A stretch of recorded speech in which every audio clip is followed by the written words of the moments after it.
Finally কিন্তু সেই ছোটবেলার স্বপ্নটা আজকে পূরণ হতে চলেছে। হ্যাঁ, সেই ছোট্টবেলা থেকে প্রত্যেকটা মেয়ে কিন্তু স্বপ্ন দেখে যে তার একটা নিজস্ব রুম থাকবে, তার বাবার বাড়িতে তার একটা নিজস্ব নামের একটা রুম থাকুক। এই ঘরটা যেটা দেখছো সেটা কিন্তু আমার রুম, কিন্তু এতদিন যেহেতু গরম পড়ছিল তাই এসির কারণে কিন্তু আব্বু মা এইখানেই থাকতো, তাই জন্য আব্বু মায়ের খাটটাও এই ঘরে ছিল। আসলে এই খাটটা আমার নানিমারা দিয়েছিল আমার মাকে, সেই জন্য আজকে কিন্তু এই খাটটা চেঞ্জ করে নেব। এখন যেহেতু ঠান্ডা পড়ে গেছে তাই কিন্তু আব্বুর কোনো রকম অসুবিধা হবে না। এতদিন আব্বুর অসুবিধা হতো, আসলে আমার আব্বুর প্রেশারটা একটু বেশি, সেই জন্য। কিন্তু এখন যেহেতু ঠান্ডা পড়ে গেছে তাই কোনো রকম কোনো অসুবিধা হবে না। তাই আমি ভাবলাম যে আজকেই তাহলে সমস্তটা চেঞ্জ করে নিই। আর দেখতেই পাচ্ছ এখানে কিন্তু ভারী ভারী জিনিসপত্র একদম আমাকেই তুলতে হচ্ছে সমস্ত কিছু, কারণ মা এখন হচ্ছে রান্না করছে।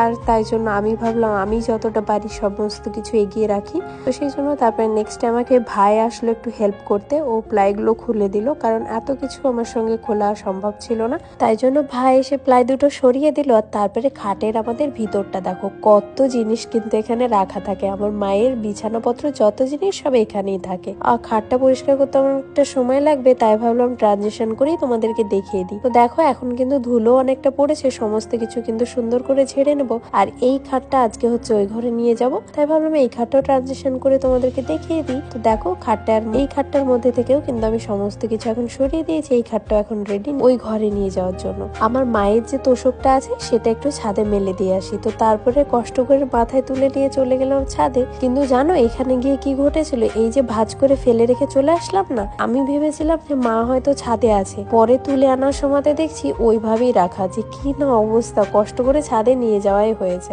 যা হোক, যেটা হয়ে গেছে হয়ে গেছে, কালকে আবার একটু রোদে তুলে দেবো তাহলেই হয়ে যাবে। তো ছাদ থেকে নেমে কিন্তু আমি আব্বুকেও ডেকে নিয়েছিলাম যে চলো সমস্ত কিছু আমার গোছানো হয়ে গেছে, এবার তুমি খুলে দেবে তাহলেই হয়ে যাবে। আর তারপরে কিন্তু এখানে আমার একটা পার্সেলে চলে এসেছিল। আসলে মাঝে মাঝে আমার বাড়িতে পার্সেল আসে। বক্স খাটে প্রচুর পরিমাণে স্ক্রু দেওয়া থাকে যেগুলো খোলা সম্ভব নয় আমার দ্বারা। আব্বুই সমস্তটা খুলে দিয়েছিল। আর এই যে ভাইটা ছিল, এর আগের দিন যে ভাইটা পর্দা খুলে দিয়েছিল সেই ভাইটাই কিন্তু আজকে আব্বুকে হেল্প করছে। আসলে ও আমাদের দোকানে থাকে, তাই ওকে যখনই কাজ থেকে ডেকে নিই। আর এদিকে দেখো খাট পরিষ্কার হয়ে গেছে বলে কিন্তু আমি ডান্সও করছি এদিকে। আসলে অনেক কষ্টের পরে যখন দেখি সমস্তটা হয়ে যাচ্ছে তখন বেশ আনন্দ লাগে। আর এই ঘর থেকেও কিন্তু খাটটা একদম খুলে বার করে নেওয়া হয়েছে, আর তারপরে আমার ঘরে ঢুকিয়ে দেওয়া হলো।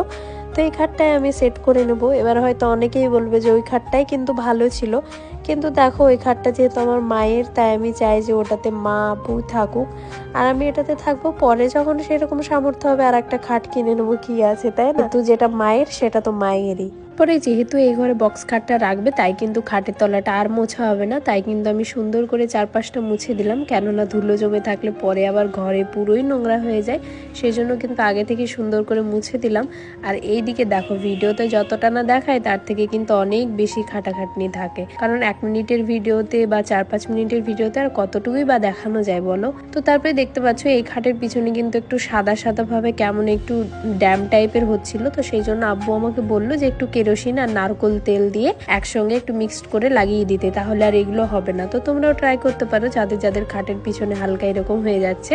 তারপরে কিন্তু আমার ঘরের ফ্যানটাও অনেক বেশি নোংরা হয়েছিল, তাই আমি মাকে বললাম যে তুমি একটু ভালো করে ধরো। আমার মা আসলে চেয়ারে উঠতে পারে না, যতবারই ওঠে মা পড়ে যায়, কিছু একটা হয়। সেই জন্য আমি বললাম যে আমি একটু ধরো। তো তারপরে পরিষ্কার করে নিলাম। আর এইদিকে দেখতে পাচ্ছ আর একটা পার্সেল কিন্তু চলে এসেছে, যেটা হচ্ছে আমার মায়ের একটা হটপট। আসলে আমার মা অনেকদিন আগে একটা হটপট কিনেছিল, সেটা প্রায় নষ্ট হয়ে গেছে, সেই জন্য আর একটা অর্ডার দিয়ে আনিয়েছি। কেমন লাগছে অবশ্যই জানিও। এই ঘরে কিন্তু প্রায় দেখো খাটটা কিন্তু সেট করাই হয়ে গেছে। আমিও ধরেছিলাম তাই আর মাঝে কোনো ভিডিও করতে পারিনি, অনেক কষ্ট করে সমস্ত কিছু সেট হয়ে গেছে। আর আপাতত আমার ঘরটা এইভাবেই এখন থাকছে, পরে আরো গোছাবো, সেই সব ভিডিও তোমাদের সঙ্গে শেয়ার করব। অনেক কিছু ডেকোরেশনের জিনিস কেনার আছে, সেগুলো আস্তে সুস্তে কিনবো, আরো অনেক কিছু করার আছে, তো তোমাদের সঙ্গে সমস্তটা তো শেয়ার করব। আর দেখতেই পাচ্ছ যে আমি কিন্তু ঘরে সোফা রেখেছি। আসলে সোফা রাখা আমার বেডরুমে একদমই পছন্দ হয় না, বাট শিরু একদিকটা একটু কামড়ে দিচ্ছিল, সেই জন্য ভয়ে ভয়ে আপাতত ঘরে রেখেছি, পরে বার করে দেবো। তো চলো আজকের মতো এতটুকুই, তোমাদের সঙ্গে দেখাচ্ছি নেক্সট ব্লগ। ততক্ষণ সুস্থ থেকো, ভালো থেকো, টাটা।